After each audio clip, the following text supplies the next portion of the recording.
नमस्कार दोस्तों, आपके अपने YouTube channel RD inspire India पे आप सभी का हार्दिक स्वागत करता हूं। आशा करता हूं कि आप सभी सकुशल होंगे।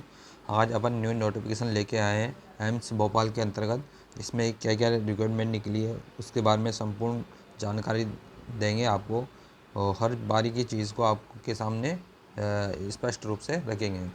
आपको एम्स भोपाल के अंतर्गत जो पोस्ट निकली हुई है वो है नॉन टीचिंग स्टाफ की है। वो है 357 पोस्ट रखी गई है, और उसमें देखते हैं कि अपन क्या क्या योग्यता होनी चाहिए उसके बारे में संपूर्ण जानकारी लेंगे।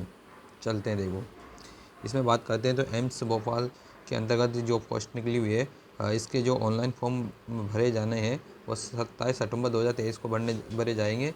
और इसमें टोटल पोस्ट की बात करते हैं तो 357 पोस्ट है, यानी कि 357 पोस्ट है। अब ये भी पोस्ट है 13 विभाग है, तो अलग अलग डिपार्टमेंट में डिवाइडेड है। तो उसके बारे में अपन पूरा डिटेल जानकारी देंगे आपको। तो एम्स की फुल फॉर्म आपको पता ही है कि all India institute of medical science, इसको शॉर्ट में बोलते हैं एम्स भोपाल। ठीक है, अब इसमें क्या क्या क्राइटेरिया रहेगा, क्या क्या योग्यता है, क्या फीस है, इसके बारे में आगे चलते हैं। अब बात करते हैं कि इसकी एग्ज़ाम एप्लीकेशन फ़ीस क्या है, ऑनलाइन डेट यानी कब तक स्टार्ट होंगे, कब लास्ट डेट है, इसके बारे में संपूर्ण जानकारी बताते हैं। देखो, एप्लीकेशन फ़ीस की बात करते हैं तो एप्लीकेशन फ़ीस में जनरल OBC EWS की फ़ीस रखी गई है इसमें 1200 रुपये, और SC ST PWD की रखी गई है इसमें 600 रुपये फ़ीस रखी गई है। और जो आप ऑनलाइन फॉर्म अप्लाई करोगे तो वो ऑनलाइन फॉर्म ही रहेगा, ऑफलाइन इसमें अप्लाई नहीं करना है आपको। और इसकी बात करते हैं starting date to apply online. तो इस ऑनलाइन फॉर्म कब से स्टार्ट हो रहे हैं? 27 अक्टूबर 2023 को इसके ऑनलाइन फॉर्म हो चुके हैं, ऑन गोइंग फॉर्म है अभी स्टार्ट में। और लास्ट डेट की बात करते हैं तो 20 नवंबर 2023 को इसके लास्ट डेट है। आप ऑनलाइन फॉर्म अप्लाई कर सकते हो इस तारीख तक। तो आपको लास्ट तारीख की वेट नहीं करके इसकी जो भी गिवन ड्यूरेशन है फॉर्म भरने के लिए, उसमें आप अच्छी तरह केयरफुल रूप से इसका ऑनलाइन फॉर्म भर सकते हो। चलते हैं आगे बात।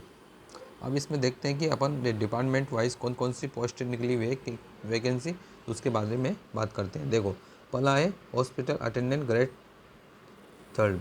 इसमें टोटल पोस्ट है 106। और एज लिमिट की बात करते हैं तो मिनिमम 18 वर्ष होना चाहिए, अधिकतम 30 वर्ष होना चाहिए, और क्वालिफिकेशन 10th पास। और इसमें जो एज रिलेशन के अंतर्गत जो छूट मिली है, जो भारतीय गवर्नमेंट नियम के अंतर्गत है, उसमें आपको OBC वालों को 3 ईयर का मिलता है, SC ST वालों को 5 ईयर का मिलता है, और जो लेडीज़ वगैरह के लिए 10 ईयर वगैरह जो इसके गवर्नमेंट के नियम है वो इक्वल रहेगा। लैब अटेंडेंट ग्रेड 2 की बात करते हैं तो इसमें टोटल पोस्ट है 31 नहीं 41। एज लिमिट की बात करते हैं तो 18 से 27 रहेगी। क्वालिफिकेशन क्या रहेगी? 12th पास होना चाहिए, और इसमें डिप्लोमा होना चाहिए, DMLT का डिप्लोमा भी होना चाहिए, वही कैंडिडेट्स में अप्लाई कर सकता है। मेडिकल रिकॉर्ड टेक्नीशियन में कितनी पोस्ट है? 38 है। एज लिमिट की बात करते हैं तो 18 से 30 रखी गई है इसमें, और इसमें 12th साइंस, यानी देखो इसमें सबसे इम्पोर्टेंट बात है कि जो 12th है ना, इसमें साइंस ग्रुप से होना चाहिए, और साथ या BSc मेडिकल रिकॉर्ड में होना चाहिए। अब बात करते हैं फोर्थ में फार्मासिस्ट ग्रेड 2। इसमें टोटल पोस्ट कितनी है? 27। एज लिमिट की बात करते हैं तो 21 से 27 वर्ष होना चाहिए, और इसमें फार्मासिस्ट के अंदर डिप्लोमा होना चाहिए। वायरमैन की कितनी पोस्ट है इसमें? 20।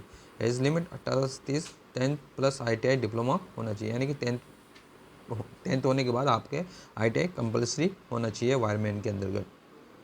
सैनिटरी इंस्पेक्टर ग्रेड 2 में कितनी पोस्ट है? 18। एज लिमिट की बात करते हैं तो 18 से 35 वर्ष होना चाहिए, और 12 plus health sanitary inspector course आपके 12 होने के बाद आपके हेल्थ सैनिटरी इंस्पेक्टर रिकॉर्ड का डिप्लोमा होना चाहिए, वही इसमें अप्लाई कर सकता है। प्लम्बर की बात करते हैं तो इसमें पोस्ट कितनी रखी गई है? 15। एज लिमिट 18 से 30, और ITI में आपको डिप्लोमा होना चाहिए, जो भी फिटर के अंदर होता है प्लम्बर। ठीक है, अब आगे बात करते हैं तो इसमें आर्टिस्ट मॉड्यूलर इसकी पोस्ट है 14 है। एज लिमिट की बात करें 21 से 35, और मैट्रिक और डिप्लोमा 10वीं प्लस डिप्लोमा होना चाहिए। जो आर्टिस्ट होता है तो इसमें 10वीं पास होना चाहिए, और इसके अंतर्गत आपको डिप्लोमा होना चाहिए। कैशियर की बात करते हैं तो कैशियर की पोस्ट है 13। एज लिमिट की बात करते हैं तो 21 से 30 वर्ष होना चाहिए, और इसमें आपको डिग्री होना चाहिए कॉमर्स के अंतर्गत, जैसे BCom वगैरह। हाई एजुकेशन भी चल जाएगी इसमें। 10 नंबर की बात करते हैं operator, E&M, left operator, lift operator चाहिए इसमें। जो हॉस्पिटल के अंतर्गत जो लिफ्ट चलती है तो उसमें लिफ्ट ऑपरेटर चाहिए इसमें टोटल पोस्ट कितने रहेगी 12। एज लिमिट की बात करते हैं तो 18 से 30 वर्ष होना चाहिए। और इसमें क्वालिफिकेशन की बात करते हैं तो 10 पास प्लस ITI होना चाहिए लिफ्ट ऑपरेटर के लिए। जूनियर मेडिकल रिकॉर्ड ऑफिसर की पोस्ट रखी गई है 5। इसमें एज लिमिट की बात करते हैं 21 से 35 वर्ष, 12वीं पास होना चाहिए, डिप्लोमा या BSc मेडिकल रिकॉर्ड, या तो डिप्लोमा होना चाहिए या डिग्री होना चाहिए आपके मेडिकल रिकॉर्ड के अंतर्गत। वही इसमें जूनियर मेडिकल रिकॉर्ड ऑफिसर में अप्लाई कर सकता है।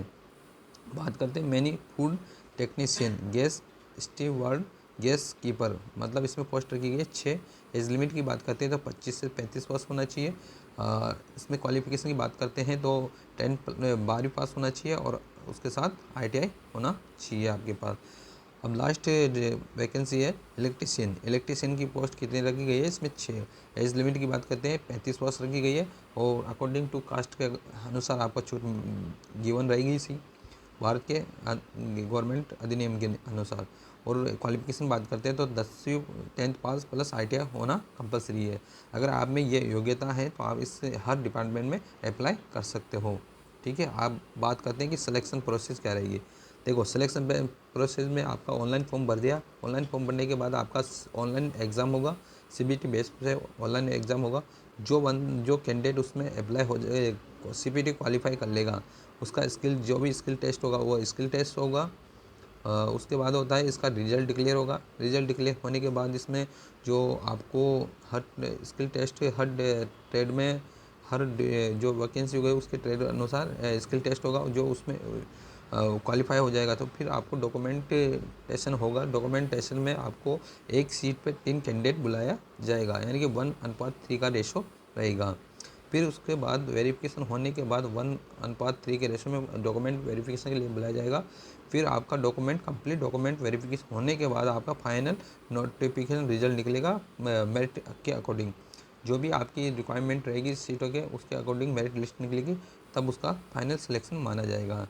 ठीक है, तो इस प्रकार हमने पूरा एक्सप्लेन कर दिया है एम्स भोपाल के अंतर्गत जो भी 357 पोस्ट निकली हुई है। ठीक है, हमारा YouTube channel RD inspire India के नाम से है या फिर @RD इंस्पायर इंडिया कंटिन्यू है। तो इस चैनल को लाइक एंड सब्सक्राइब कीजिए। जिन्होंने ऑलरेडी इस चैनल को सब्सक्राइब कर रखा है तो उसको दोबारा सब्सक्राइब करने की ज़रूरत नहीं है, क्योंकि अगर तो आप दोबारा सब्सक्राइब करोगे तो वो अनसब्सक्राइब हो जाएगा। तो ये थोड़ा ध्यान रखना आपको। और जो भी आपका व्हाट्सअप ग्रुप हुआ, फेसबुक ग्रुप हुआ, ट्विटर वगैरह, तो इसमें भी आप इस यूट्यूब चैनल को शेयर कर सकते हो, यूट्यूब क्लास को शेयर कर सकते हो। ठीक है, ये संपूर्ण जानकारी आपको मैंने प्रोवाइड करा दी गई है और thank you, all the best. हमारा YouTube channel RD inspire India के नाम से है, तो इसको लाइक एंड सब्सक्राइब कीजिए। जय हिंद, जय भारत।